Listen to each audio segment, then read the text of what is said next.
Bonjour à toutes et à tous, bienvenue à Parlons-en, le podcast audio et vidéo de la rédaction d'Espace Social Européen. Cette semaine, nous allons parler un peu de sécurité sociale. On va aborder un sujet qui va nous occuper pendant de longs mois et de longues années, la réorganisation de la sécurité sociale. On aborde ça dans le numéro 1200 d'Espace Social Européen qui paraît ce jour.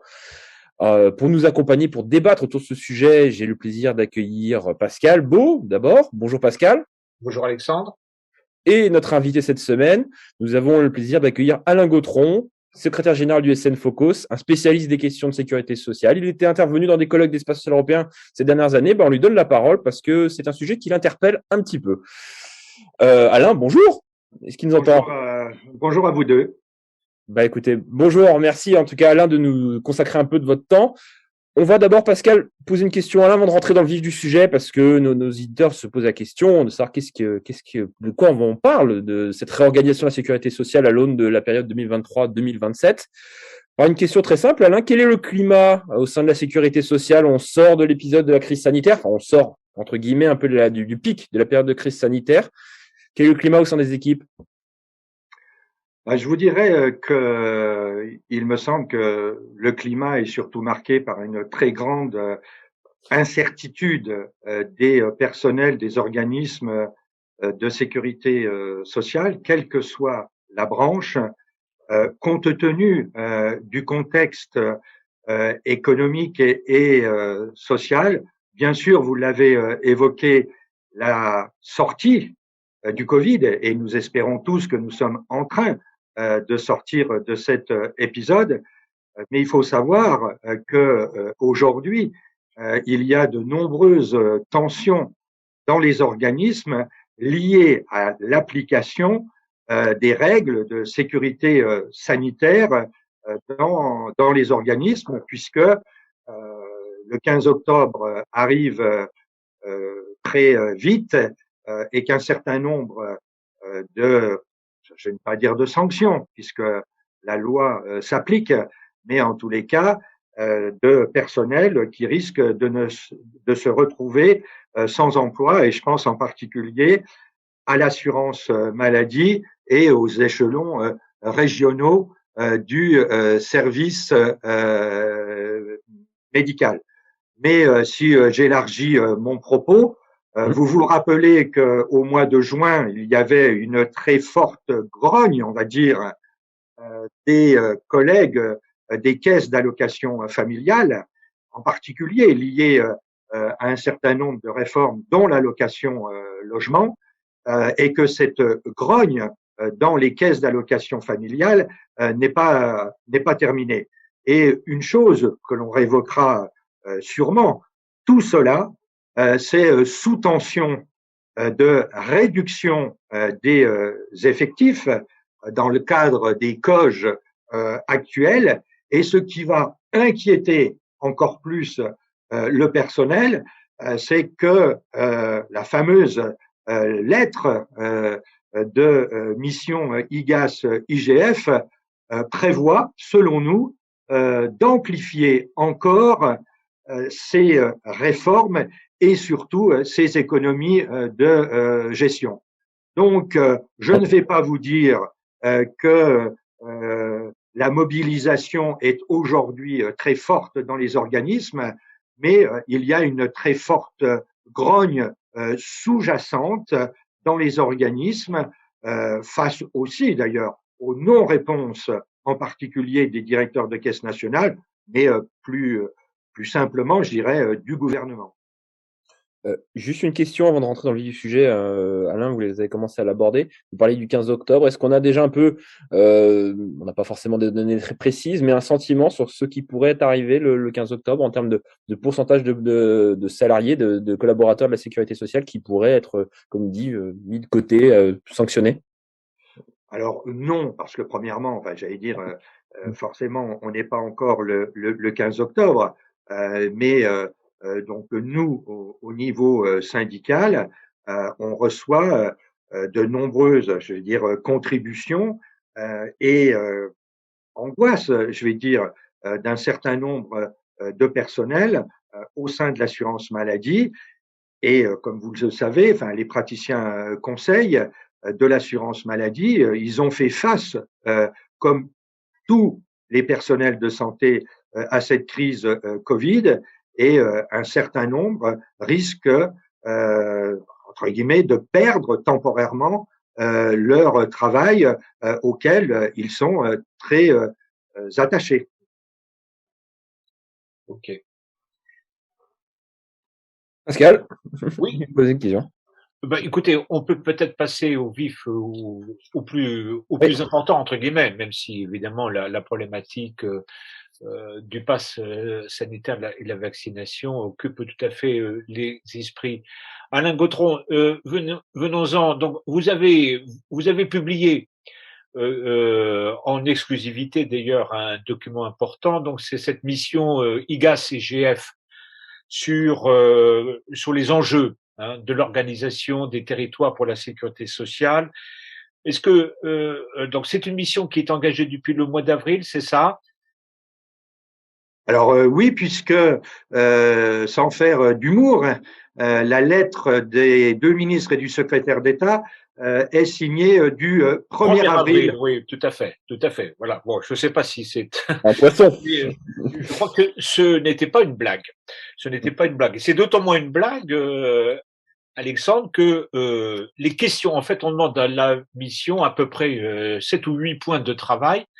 Alors, comment vous l'apercevez, cette mission? Bon, recherche d'économie, mais il y a aussi quand même l'idée derrière une quête d'efficience dans l'organisation, dans les missions, dans les métiers, dans les systèmes d'information, des partages entre les organismes, entre les différentes branches.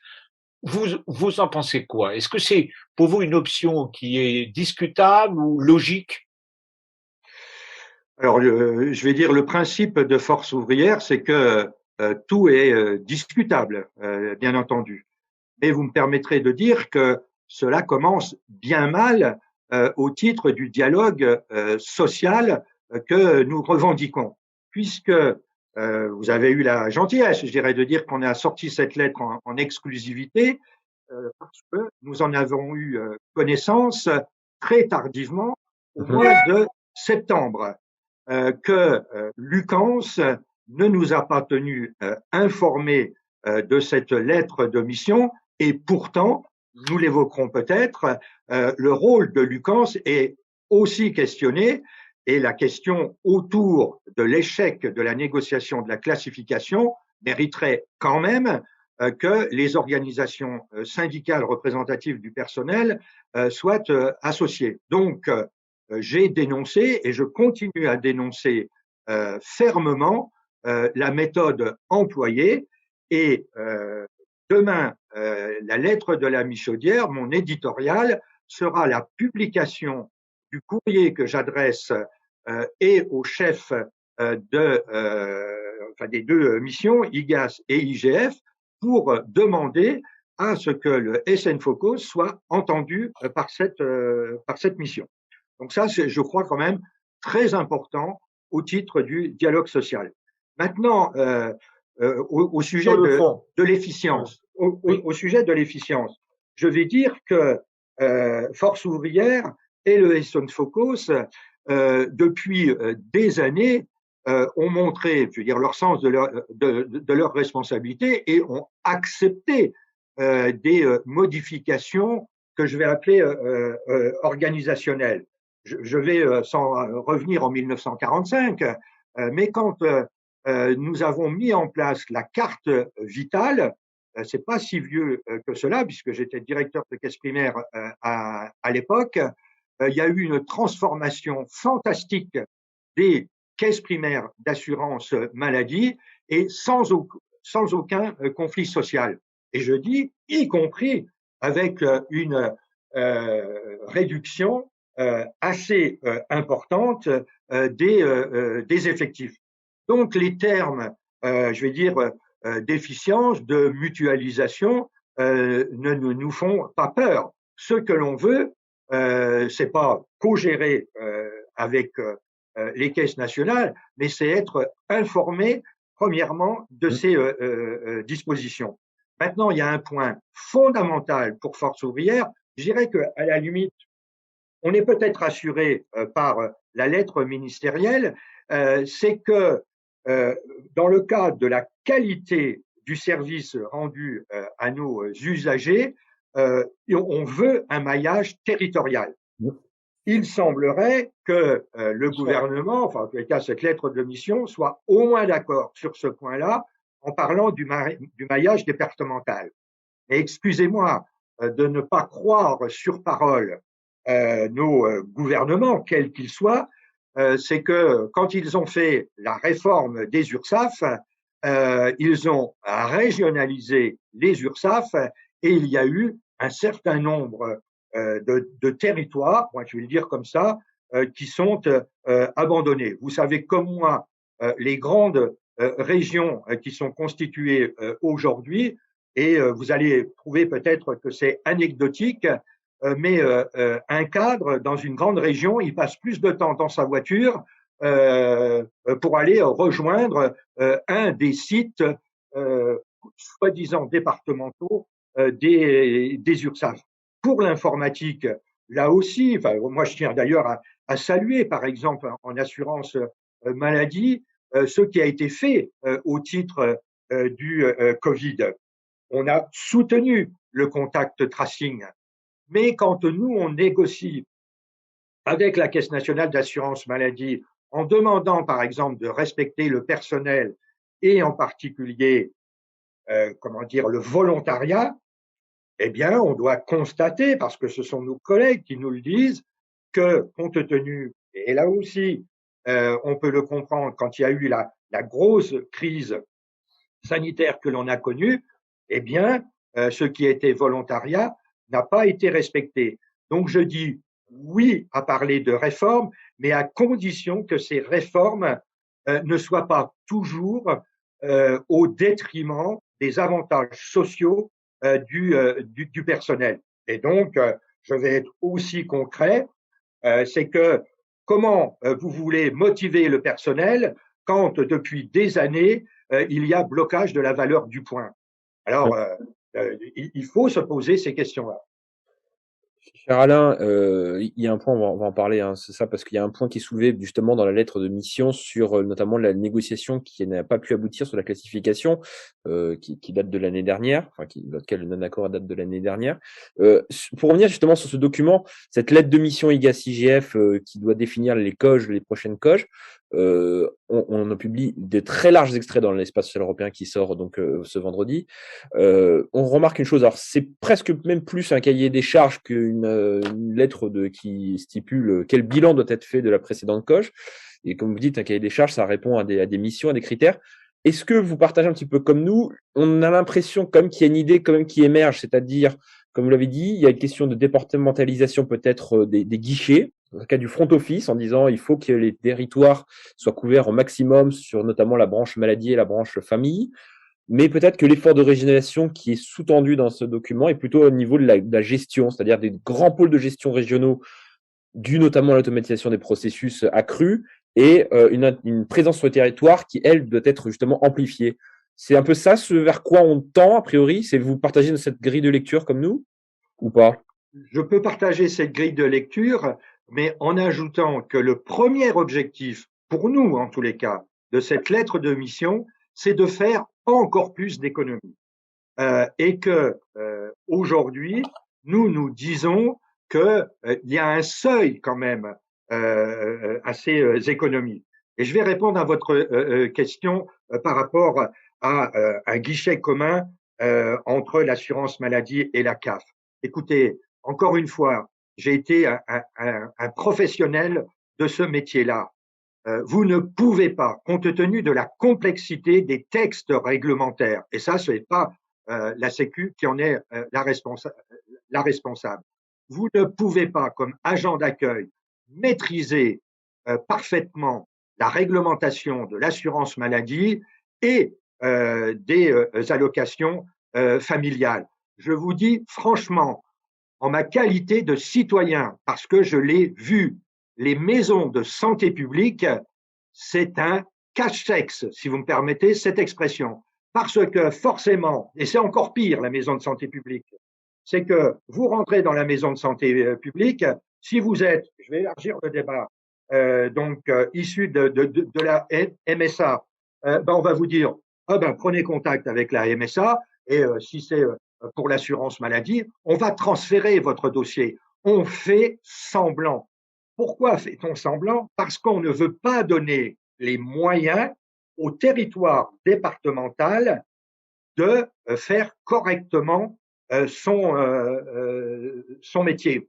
Parce que tout le monde ne pourra pas accéder aux services informatiques, Internet, etc., où on a fait des efforts vertigineux, et je suis pour, mais vous avez aussi une catégorie de population, généralement les plus précaires, moi je ne dis pas que ce sont les personnes les plus âgées, qui ont besoin d'un contact physique. La crise des CAF par rapport à l'APL, si vous savez faire une simulation, voilà, vous faites la simulation, mais si vous êtes défavorisé, eh bien vous venez dans un accueil parce que vous n'y comprenez rien. Je prends un autre exemple en matière de retraite. Eh bien, je veux dire, moi, je peux faire ma demande de retraite, et Dieu sait si ça marche bien par Internet, mais vous avez des personnes âgées qui arrivent à l'accueil. C'est ça, physiquement, ce qui se passe dans nos accueils, avec, je ne sais pas si on le verra, enfin, un dossier qui fait un mètre de hauteur, et puis il le pose sur le guichet de nos collègues en disant « aidez-moi à faire ma demande de retraite ».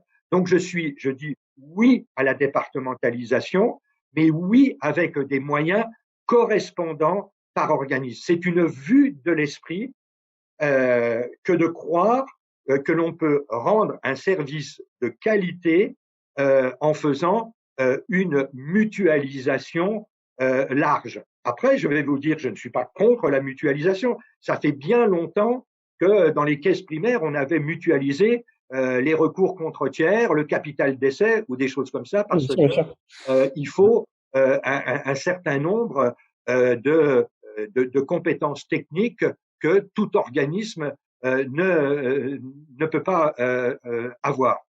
Mais la lettre de mission, c'est économie plus, c'est contradictoire avec la départementalisation et la qualité de service. Pascal, une dernière question? Oui, compte tenu de l'échec de la négociation sur la réforme de la classification, moi je voulais demander à notre interlocuteur Alain Gautron, est-ce qu'il n'y a pas un espoir de relancer cette négociation? Parce que quand on lit cette lettre, en fait, on a le sentiment que tout est parti de cet échec un peu, et qu'on met en cause effectivement la façon dont le régime général de sécurité sociale il n'est pas géré, enfin il est piloté ou régulé, quoi. Alain Gautron, est-ce qu'il n'y a pas une possibilité de relancer la négociation pour refortifier la qualité du dialogue contractuel au sein du régime général? Écoutez, est-ce que l'espoir est perdu ou pas du tout? Donc, quand on est syndicaliste, on a toujours l'espoir de l'amélioration de la situation des salariés. Ce que le SN Focus a demandé comme professionnel, j'allais dire, c'est qu'on ait une réunion déjà avec Lucans pour essayer d'analyser à froid, on peut le faire maintenant, les raisons de l'échec. Donc, par exemple, cette lettre de mission, on pourrait analyser les raisons de l'échec, mais je constate qu'on ne le demande pas aux organisations syndicales. Et nous, ce que nous demandons, c'est un plan d'investissement. Pour l'informatique, on sait faire, on demande un plan d'investissement pour le personnel. Donc, ça passe par une nouvelle classification qui ne s'attaque pas frontalement. C'est ça notre débat, parce que nous défendons les cadres de la sécurité sociale, et c'était une attaque frontale contre les cadres. Donc, suivant notre politique contractuelle, eh bien nous sommes prêts à revenir à la table de négociation. Et Pascal, si je puis me permettre, on peut le faire parce que à la Sécu, et c'est grâce au SN Focus, je le dis, on a signé tous, y compris les camarades de la CGT, un excellent accord sur les aidants. Donc oui, à la sécurité sociale, on est capable d'avoir une politique contractuelle à condition d'avoir une réelle ambition pour embarquer les personnels vers l'avenir de la Sécu. Mais alors, je suis peut-être un petit peu long, mais les nuages sont quand même très lourds sur l'avenir de la sécurité sociale, parce que je pense vraiment que on va vers une étatisation de toute la protection sociale. On se rappelle, et Espace social européen en parle régulièrement, du projet de régime universel de retraite, du transfert de recouvrement des cotisations vers l'URSSAF, et enfin le débat actuel mené par Olivier Véran sur la grande sécurité sociale et fondre l'AMO avec les assurances complémentaires mutuelles ou institutions de prévoyance. Je crois que c'est ça l'enjeu de la protection sociale, et j'espère, comme vous, parce que vous le dites très bien dans l'espace social européen, que la protection sociale soit au cœur des débats de la future présidentielle. Merci Alain. En plus, c'est bien, il nous a fait quasiment le sommaire du numéro qui donc sort ce vendredi. Donc voilà, évidemment, on aborde tous ces sujets dans le détail. Merci Alain de nous avoir consacré un peu de son temps. On reviendra sur ce sujet-là parce qu'à mon avis, on n'a pas fini d'en parler de cette période de COJ 2023-2027. Alors, pour ceux qui se posent la question, les documents sont attendus a priori plutôt à la fin du semestre. Hein. Voilà, le bilan et évidemment les projections sur le modèle d'après.